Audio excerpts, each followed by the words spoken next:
El Instituto Federal de Defensoría Pública y organizaciones civiles crearon el Observatorio para la Atención de Personas Privadas de Libertad en Centros Penitenciarios. El objetivo es intercambiar experiencias y buenas prácticas para brindar un mejor servicio de defensa penal. Y es que fíjense ustedes, hasta julio de 2021 en México más de 220,000 personas estaban en prisión. Soy Verónica González, quédate porque aquí te defendemos.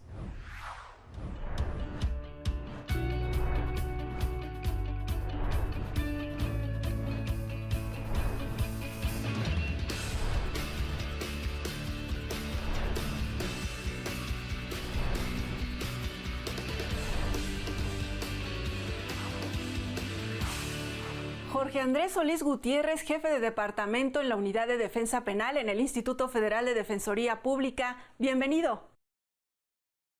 Hola, muchas gracias por la invitación. Cuéntanos cómo surge la idea de crear este observatorio para dar atención a las personas que se encuentran en situación de cárcel. Pues todo va surgiendo a indicación de nuestro director general. Existe una preocupación real por las personas que se encuentran privadas de su libertad y había que lograr encontrar una forma de que el instituto se acercara a ellas. Y si bien nuestro trabajo siempre ha sido muy cercano a la gente, la idea es acercarnos a las organizaciones de la sociedad civil que tienen un trabajo preponderante en el tema de las personas privadas de su libertad y compartir estas prácticas, estas experiencias, estas áreas de oportunidad e incluso los obstáculos que estamos enfrentando para que juntos, como instituto y como organizaciones de la sociedad civil, generemos esta red de apoyo donde todos compartamos y vayamos nutriendo nuestras experiencias, siempre en beneficio de las personas privadas de su libertad. ¿Quiénes participan? ¿Qué organizaciones civiles ya se sumaron a este proyecto? Tuvimos una convocatoria primeramente cerrada. Estábamos localizando organizaciones que tuvieran como este perfil idóneo para que trabajan con personas privadas de su libertad. En este primer observatorio tuvimos aproximadamente unas 8 organizaciones, entre las que se encuentran, por ejemplo, Así Legal, Documenta, el Instituto Procesal del Sistema Acusatorio, SEA Justicia Social, entre otras. La verdad que agradecemos mucho porque hemos tenido un buen recibimiento y esperamos que en un próximo observatorio podamos tener incluso mayor convocatoria, tal vez hacerla un poco más amplia y generar más voces para abonar, ¿no? Es decir, sí están abiertos a que haya la participación de más organizaciones que tengan este enfoque, ¿verdad? O sea, que se dediquen justo a estar vigilando o asegurándose de que se respeten los derechos de las personas que están en prisión. ¿Cuáles son los objetivos? Pues nuestros objetivos son justamente esto. El primordial y el más importante es generar un cambio, generar incidencia en los centros penitenciarios, en los derechos humanos de las personas privadas de su libertad, en sus vidas, porque aunque estén privadas de su libertad, independientemente de si es porque están en proceso o han sido sentenciadas, merecen y tienen derecho a un trato digno. Y parece que muchas veces se nos olvida eso. Entonces, realmente lo importante es generar este cambio de experiencias, áreas de oportunidad, buenas prácticas para que podamos incidir más directamente, lograr mejoría en su estilo de vida o en su vida digna. En esta primera reunión que ustedes tienen con las organizaciones civiles, ¿qué es lo que se plantean, digamos, o cuáles son las primeras metas que ustedes se han puesto como este observatorio? Pues hemos planteado 3 propuestas como para abrir estas oportunidades. Desde el instituto planteamos, primeramente, un proyecto relacionado con la prisión preventiva oficiosa. Como algunos Que es saben, todo en un la Suprema tema. Corte, totalmente. De hecho, la Suprema Corte se acaba de pronunciar al respecto diciendo que aunque sea prisión preventiva oficiosa, puede ser revisada a los 2 años. Y justamente es el primer punto donde queremos incidir. Aquellas personas que lleven más de 2 años en prisión preventiva, buscar la modificación de la medida cautelar, porque primeramente se les está castigando adelantadamente, por decirlo de alguna Claro, forma. porque todavía no se ha determinado si son culpables del delito que se les acusa. Exactamente. Y además, esto afecta directamente a los centros penitenciarios, porque si logramos modificar la medida cautelar de una población, digamos, representativa, vamos a generar que los centros penitenciarios empiecen a tener menor población. Y al tener menor población pueden tener una mayor capacidad de atender a la que sí necesita estar en el centro penitenciario. Claro, y en este tema de la prisión preventiva, ¿qué es lo que han encontrado las organizaciones que están sumadas a este observatorio? ¿Qué es lo que ellos han observado? Justamente en el país, bueno, las organizaciones nos lo han comentado, existe un abuso de la prisión preventiva oficiosa y de la prisión preventiva justificada también. Existe como una resistencia a cambiar esta idea de que las personas pueden llevar su proceso en libertad. Es como el miedo a decir que se van a sustraer de la acción de la justicia. Y creo que esto es lo que hay que intentar empezar a cambiar. Ellas mismas nos han comentado, o sea, hay muchos artículos, por ejemplo, de una organización que nos acompañó de Así Legal, de cómo la prisión preventiva está afectando sobre todo a las personas más vulnerables, aquellas que se encuentran en situación de pobreza, por ejemplo.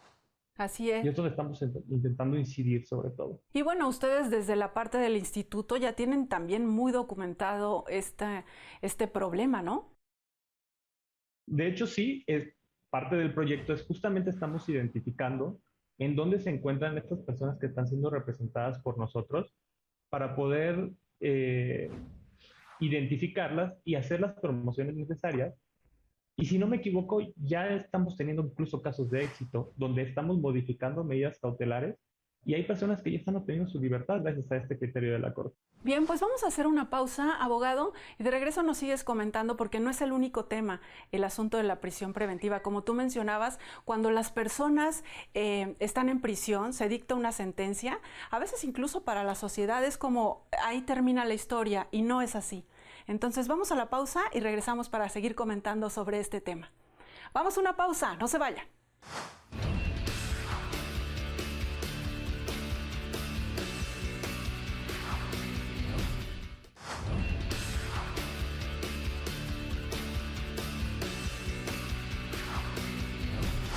Ya estamos de regreso conversando sobre el Observatorio para la Atención de Personas Privadas de Libertad en Centros Penitenciarios, este esfuerzo en el que suman voluntades tanto las organizaciones civiles como el Instituto de la Defensoría Pública. Abogado, ¿qué otros temas han abordado en este observatorio? Ya nos decías el tema de prisión preventiva, pero hay otros. Un segundo tema que estamos abordando y creo que ha sido muy importante es el tema de la amnistía, que ha sido como muy controversial por los resultados que ha obtenido hasta el momento, que creo que ya estamos avanzando bien. Hemos tenido ya empezando a tener varios casos de éxito, pero es un tema especialmente preocupante para las organizaciones de la sociedad civil. ¿Por qué? ¿Qué es lo que les preocupa a ellos? Las organizaciones de la sociedad civil se han enfrentado especialmente a varios obstáculos, donde ellos no comentan que no han logrado obtener el resultado esperado e incluso han encontrado como más trabas que oportunidades. Y es donde estamos empezando a generar estos intercambios que creo que han sido muy, muy importantes. ¿Por qué? ¿En qué sentido encuentran estas trabas? Porque uno podría ser que las propias personas que están en la cárcel no tengan la confianza o no se acerquen tanto a los defensores como quizás a estas organizaciones. Y otra podría ser ya en sede judicial, en las resoluciones que se toman. ¿Qué observan ustedes o dónde está el punto? Justamente este ha sido el problema, sobre todo en la parte de la resolución judicial. Las organizaciones nos han platicado que incluso han obtenido el visto bueno de la Secretaría de Gobernación y cuando llegan a la sede judicial, estas deciden que no han cumplido los requisitos necesarios y aunque tengan el visto bueno para el procedimiento de amnistía, deciden no decretarlo y no ordenar la liberación de la persona. Y es donde se están complicando las cosas. Sí, pero es justamente donde el instituto está empezando a tener como toda esta experiencia. El instituto ya tiene muchos casos de éxito, tenemos muchas solicitudes, todavía estamos esperando muchos resultados, pero empezamos a tener como estas oportunidades o este camino ya labrado donde estamos avanzando a paso firme. Y ahí es donde se da este intercambio de experiencias y este apoyo, digamos, o sea, existe la posibilidad a través de este observatorio que ustedes tomen estos asuntos que que han llevado las organizaciones civiles a través de sus áreas jurídicas, o cómo va a rendir frutos, digamos, este observatorio? Totalmente. De hecho, me alegra decir que algunas organizaciones han confiado ya en nosotros y nos han compartido algunos casos que ellos estaban llevando, pero han decidido apoyarse en el instituto para decir, si ustedes están teniendo toda esta experiencia y están teniendo estos resultados que se están empezando a notar, apóyennos, porque más que un trabajo de organizaciones, siempre hay que enfocarnos en las personas. No son nuestros casos, sino es la libertad de la persona que se encuentra privada de su libertad. Así es. ¿En qué otros casos, por ejemplo, en el tema de mejorar las condiciones, la calidad de vida de las personas que están en prisión, este tema también lo han comentado? Sí, de hecho es el tercer proyecto que estamos empezando a implementar. Estamos planteando incidir directamente en los centros penitenciarios y generar estas peticiones o estas acciones judiciales incluso, en donde podamos decir, por poner un ejemplo, el Ceferezo 16, que es el femenil de Morelos Federal, y si en este Ceferezo, por alguna razón, es femenil, pero falta un doctor especializado en atención a las mujeres, incidir mediante acciones para que podamos generar la existencia de este doctor, obligar al centro penitenciario a otorgarlo y a que cumpla con estas exigencias. ¿Cómo pueden hacer eso los defensores públicos? ¿A través de un caso concreto, digamos? ¿Una persona, una mujer en este caso, que esté en este centro de reclusión, tendría que pedirlo? ¿O cómo se va a dar este cambio? Justamente es encontrar el supuesto, es identificar las fallas. ¿Qué está sucediendo en el centro penitenciario? Vamos a sentarnos en un centro penitenciario imaginario, donde tal vez falte un doctor, o falte comida, falte agua, y es encontrar estas situaciones donde el defensor diga, está existiendo esto, y solicitar a las personas que están requiriendo esto, que se acerquen a nosotros para que podamos hacer todo nuestro trabajo, promoverlo, y de una u otra forma generar que el centro penitenciario, o voluntariamente, o por medio ya de obligación judicial, empiece a otorgar todas estas necesidades que vamos a encontrar y que estamos haciendo justamente en beneficio de ellos. Otro gran tema, abogado, y ahorita que mencionas el caso de las mujeres, es, por ejemplo, cuando están embarazadas, cuando dan a luz a sus hijos dentro de los reclusorios y tienen pues más necesidades ahora, ya no solamente para ellas, también para sus hijos. Exacto, y es justamente donde queremos incidir, porque algunos pensarán, o tal vez ni siquiera se han imaginado que esta es una realidad de los centros penitenciarios.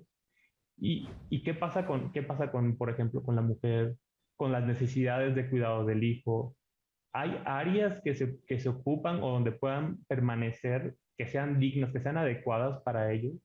Justamente eso, todo el mejoramiento de centros penitenciarios viene en este apartado. ¿Cuál es la experiencia de las organizaciones civiles? Porque hay algunas que están enfocadas directamente a eso. Sí, de hecho invitamos a una, se llama Reinserta, que es muy importante en el tema de las mujeres privadas de su libertad. Por temas de horarios, por temas de agenda no nos pudieron acompañar, pero estamos muy interesados en contactarlas nuevamente para este segundo.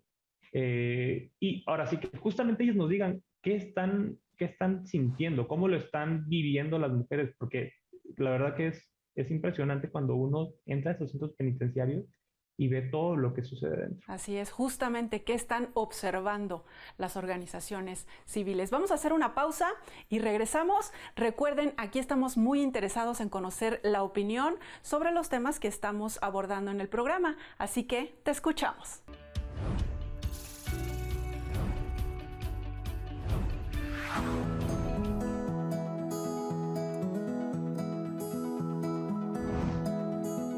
Considero que no se visibilizan los derechos del ser humano, independientemente de que estén privadas de la libertad, en este caso, y enfocándome mucho en las mujeres, eso no quita el derecho a ejercer sus derechos, porque muchas de ellas todavía ni siquiera tienen sentencia, por lo cual el derecho al acceso a la salud, el derecho a la educación, el derecho a una vida libre de violencia, ellas tienen esos derechos.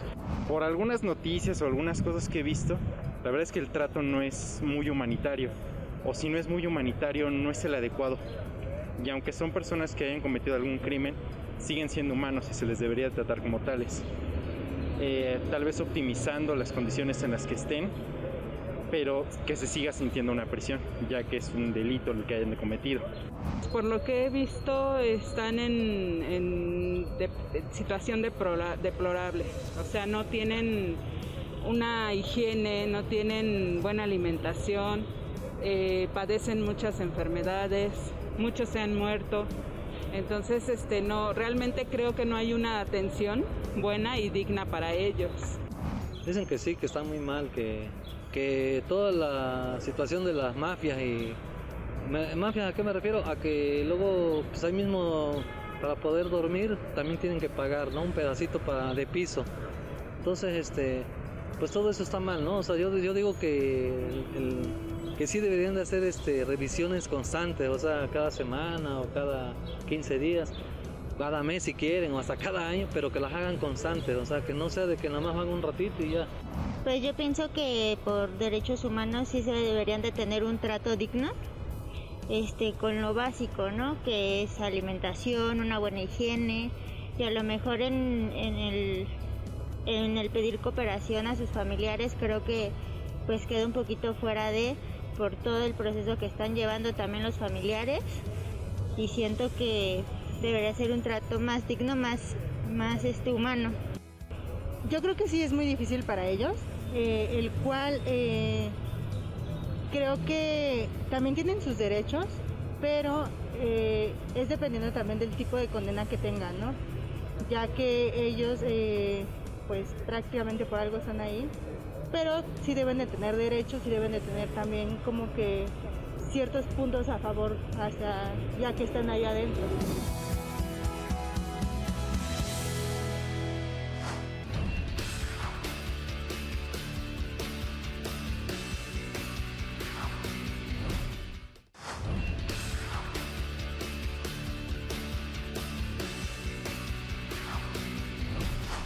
Ya estamos en la parte final del programa de hoy, hablando sobre los objetivos del Observatorio para la Atención de Personas Privadas de Libertad en Centros Penitenciarios.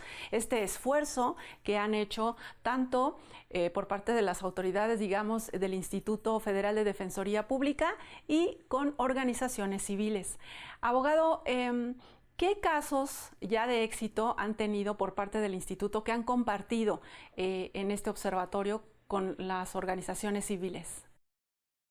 Pues justamente regresando al tema de la amnistía, compartimos que tenemos ya más de 70 casos de éxito en temas de amnistía, y importante señalar, esto no se queda únicamente en lograr la liberación de las personas, sino existe un acompañamiento incluso cuando se logra esta oportunidad de que salgan en libertad y se les hace las gestiones necesarias para verificar y asegurarnos que lleguen con bien a sus casas. Por ejemplo, tenemos un caso de una persona, si no me equivoco, estaba en el Ceferezo 14 en Durango, y la persona en realidad era de Chihuahua. Entonces, qué fácil sería decir, ya lo logramos, salió en libertad y olvidarnos, pero... Y que se regrese como pueda a su casa. Exactamente, y tal vez la persona estuvo 5 o 6 años, no tiene redes de apoyo, no tiene oportunidad de contactar a nadie, y el instituto se ha preocupado y ha mostrado el interés por ayudar y por mostrar y hacer todo lo necesario para que lleguen con bien, incluso consiguiendo los boletos de avión, ya sea pagados por el centro penitenciario o en una forma en que podamos otorgarlos, y ser recibidos incluso en el nuevo estado, en el estado donde ellos residen, por otro defensor de nuestro mismo instituto para verificar que haya llegado con bien. Esta es parte de la labor. Esa es parte de la labor, y sin duda esto es una buena práctica, ¿no? Que es parte de los objetivos de este observatorio, intercambiar estas buenas prácticas por parte de las organizaciones civiles. ¿Qué buenas prácticas ellos les han compartido, o dónde están las áreas de oportunidad en donde podrían implementarse estas buenas prácticas? Las organizaciones nos han compartido muchas cosas muy interesantes. Por ejemplo, en el caso de Documenta, Documenta tiene un chatbot que las personas pueden entrar a esta página y este bot, este chat, les empieza a generar preguntas sobre su proceso penal. Y al final de la plática con esta máquina, se logra conseguir una petición ya armada para que ellos puedan hacer su propia petición de amnistía sin necesidad de un abogado. Lo cual es muy interesante y ya estuvimos en pláticas con ellos, nos ofrecieron la oportunidad de incluirnos dentro del chatbot para que también sepan que pueden acudir al instituto y ahora sí que buscar todo el respaldo de un abogado que les acompañe durante todo este proceso. Y que les va a dar este servicio de manera gratuita, porque sin duda, estando en prisión, como decía, sin tener esas redes de apoyo, sin tener los medios económicos, pues ellos pueden pensar que ya no pueden aspirar a nada más porque no pueden pagar un abogado. Exacto, de hecho el instituto ofrece este servicio, obviamente todos sus servicios son gratuitos, pero además ya contamos con el servicio de Defensatel, que es un número que funciona 24 horas al día, 365 días al año, y donde las personas pueden marcar y pueden obtener una asesoría jurídica, digamos, preliminar, pero por tener un primer acercamiento para que tengan con el defensor.